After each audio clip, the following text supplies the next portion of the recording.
నమస్తే, welcome to authentic astrology. గురుగారు శ్రీమాన్ తిరుమల నల్లాన్ చక్రవర్తుల వెంకట వరదాచార్యులు గారి సప్రమాణ జ్యోతిష్సారము గ్రంథం ఆధారంగా మనం భావకారకత్వాలను తెలుసుకుంటున్నాం. ఈ వీడియోలో దశమ స్థానం జీవన భావం గురించి మనం తెలుసుకోబోతున్నాం. ఇక్కడ ఒక శుభగ్రహం ఉన్నట్లయితే ఆ గ్రహాన్ని బట్టి గ్రహ బలాన్ని బట్టి యోగిస్తుంది. ఈ దశమ స్థానాన్ని విష్ణు స్థానం అని అంటారు. నవమాధిపతి బలంగా దశమంలో ఉన్నట్లయితే దానికి తోడు దశానుకూలత కూడా కలిసినట్లయితే వారికి విష్ణువే సైతోడై వాళ్ళతో ఉన్నట్లు, అంటే సో వాళ్ళ వెంట విష్ణుమూర్తి ఉన్నట్లు అని చెప్పుకోవచ్చు. సో అంత బాగా ఈ యోగం అనేది యోగిస్తుంది. సో వారు పట్టిందల్లా బంగారం అవుతుంది. ఈ దశమ స్థానంలో శుభగ్రహం ఉండడం వల్ల వృత్తి వ్యాపార ఉద్యోగాలలో కీర్తి ప్రతిష్టలు అనేవి లభిస్తాయి. అలానే పాలనా శక్తి, దశమం అంటే పాలనా శక్తి, చతుర్థం అంటే బ్రహ్మస్థానము, దశమము విష్ణు స్థానము. విష్ణు స్థానం అంటే పాలనా శక్తి, అంటే అడ్మినిస్ట్రేషన్ అనేది వీళ్ళు చాలా బాగా చేయగలరు. అలానే ప్రజా సన్మానాలు, ప్రభుత్వ సన్మానాలు అందుకుంటారు. దానితో పాటు ముద్రాధికారము అంటే ఒక స్టాంపు, సో ఒక మంచి గెస్టెడ్ పోస్ట్ కానివ్వండి, సో అట్లాగా అంటే వీళ్ళ సైన్కి పవర్ అనేది ఎక్కువ ఉంటుంది. సకల సంపదలు దినదినాభివృద్ధి చెందును, అంటే ఈ దశమం అన్నది వృత్తి స్థానము. ఇది ఈ 10th హౌస్ లో ఉన్న గ్రహం ఎలాగో చతుర్థాన్ని 4th హౌస్ ను చూస్తుంది కాబట్టి చతుర్థం అంటే సకల వస్తువులు ఉండు చోటు. ఈ బ్రహ్మస్థానము చతుర్థము, విష్ణు స్థానము దశమము. ఈ రెండిట్లో ఒక్క గ్రహం ఉన్నా ఈ ఒక్క గ్రహమే ఈ రెండు స్థానాల్ని పాలిస్తుంది.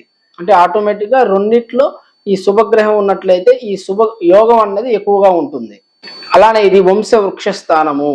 సో వంశం అన్నది కంటిన్యూ అవుతుందా, స్టాప్ అయిపోతుందా? కొంతమందికి దశమంలో బలంగా పాపగ్రహాలు ఉన్నట్లయితే వాళ్ళ వంశం అక్కడితో ఎండ్ అయిపోతుంది, అంటే వారసులు పుట్టకపోవడం. సో అట్లాగా ఆ వంశం అన్నది అక్కడితో ఎండ్ అయిపోతుంది. అదే శుభగ్రహం ఉందనుకోండి, ఆ వంశం అన్నది కంటిన్యూ అవుతుంది, మంచి పేరు తీసుకొస్తారు. అలానే సావిళ్ళు, సత్రాలు, దేవతా మందిరాలు కట్టించడానికి అవకాశం ఉంటుంది దశమంలో శుభగ్రహం బలంగా ఉన్నట్లయితే. అలానే ఎక్కువ దేవతా కార్యాలలో పాల్గొనడం కానివ్వండి, స్వయార్జితం అన్నది పెరుగుతుంది. సో వాళ్ళ సంపాదనకి ఎలాంటి లోటు ఉండదు.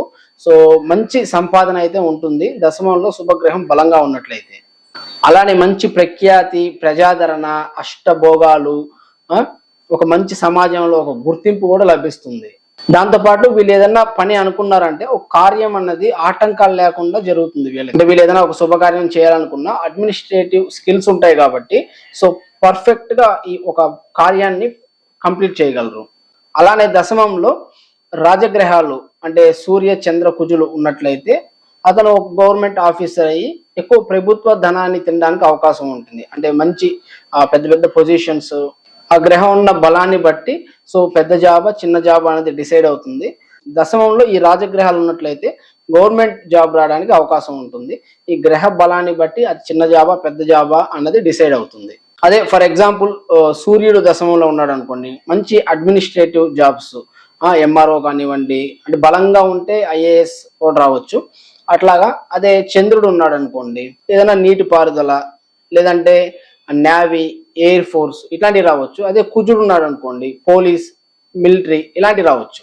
అదే ఈ జీవన స్థానం అయినటువంటి దశమ స్థానంలో పాపగ్రహం ఉన్నట్లయితే నిరంతరం జీవించడానికి కష్టపడుతుంటారు. అంటే ఎలా మనం బతకాలి, ఎలా జీవించాలి, ఏం చేస్తే డబ్బులు వస్తాయి, జాబ్లో ట్రాన్స్ఫర్స్ కానివ్వండి, జాబ్ పోవడం కానివ్వండి, సరైన జాబ్ దొరకపోవడము, టాలెంట్ ఉన్న మంచి జాబ్ దొరకపోవడము, లేదా ఆ జాబ్ లో కూడా వీళ్ళ పని అంటే వీళ్ళు చేసే వర్క్ వేరే వాళ్ళకి మంచి అప్రిషియేషన్ రావడము, వీళ్ళు అదే జాబ్ లో అక్కడే ఉండిపోవడము అట్లాగా, లేదా ఆ జాబ్ లేకుండా ఒక బిజినెస్ కాకపోతే ఇంకో బిజినెస్, అట్లా రోజు రోజు చూసి ఖర్చు పెట్టుకోవడం, ఎప్పుడు డబ్బు కోసం ఏం చేస్తే డబ్బులు వస్తాయి ఇట్లా కష్టపడాల్సి వస్తుంది.